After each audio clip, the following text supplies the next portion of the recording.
Billy here. Angel here. Thank you for joining us for the Natural Lifestyle Show, and we got Baby.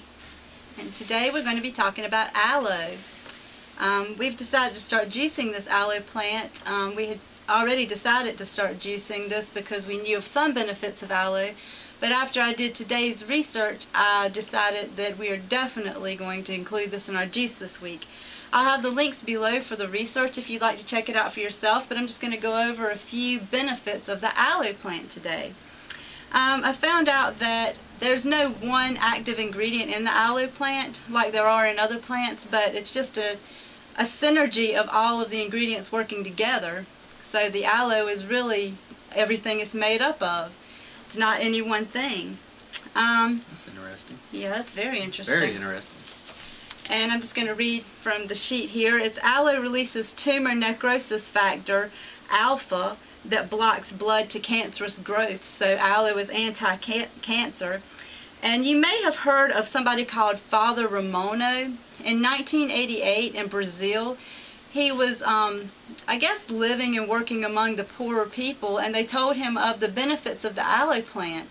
And so he put together this recipe of aloe, whiskey and honey, and the whiskey is just to preserve it, I'm sure. But I'll have the link to that recipe down below if you want to check it out yourself. It'll be in an excerpt from his book called There Is a Cure for Cancer, I believe is the name of it. Cancer Can Be Cured. You can buy his book on Amazon. But he said that he had a lot of success with this on people who were chronically ill as well as people who had cancer. Now, that's not to say that it cured everybody, but you can read the book, and he says that he did have success. Also, the Mayo Clinic did a study, and they showed that early evidence that aloe could reduce the risk of getting lung cancer. So there's a lot of good evidence that this plant's pretty anti-cancer. That's great. Yeah, and it's known for treatments for stomach disorders like ulcers. You can juice the leaves to get those benefits. And with Father Ramono's way that he did the treatment, he would just blend a full aloe leaf or 2 or 3 of them, and some people juice it. And what we're going to do is juice them. I can't wait after hearing all that. Yeah. And he likes the flavor of the aloe juice. He gets the aloe drinks sometimes that they sell at Whole Foods.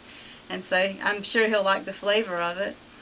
It's also good. I mean, this is what everybody knows aloe for, is that it's good for skin problems like wounds. I mean, that's why I think everybody that has it in their house probably has it in their house in case they get a cut or something like that.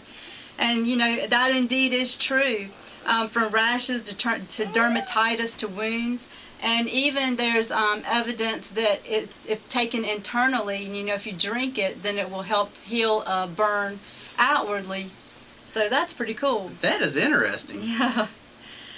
I never would have thought that.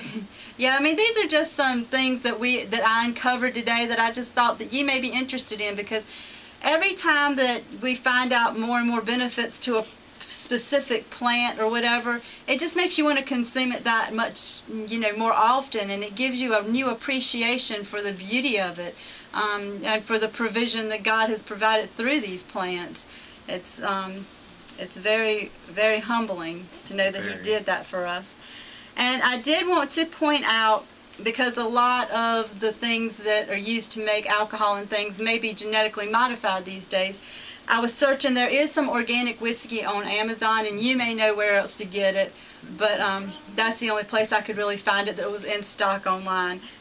So, you know, if you wanted to make up one of these concoctions from Father Ramono's recipe, then that's where you can get some organic whiskey. And so, if you don't have an aloe plant, maybe you'll decide to go out and get one now. They're very affordable. They're really not expensive. I forgot what we paid for this one, but it wasn't much at all. No, it wasn't. And, you know, it seems to grow pretty fast. It's time for us to repot this already, I believe. Yeah. And I've seen people grow it outside, you know, and it get really, really big. And like at Whole Foods, you'll see those humongous aloe leaves that you can buy, which would be a good thing to do if you didn't have a plant. But I think that the active compounds are better if you get it freshly picked personally. But, you know, you do what you can. It's good to get it organic and then pot it yourself. That way you know what all's going into it. You know, we're big supporters of that. Oh yeah, always organic as much as possible. Well, thank you so much for joining us today, and I hope you learned something new about the aloe plant. I know I did. And please subscribe and give us a thumbs up, please.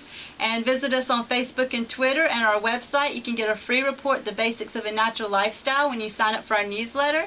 And you have a great day. Thank you for joining us. Bye-bye.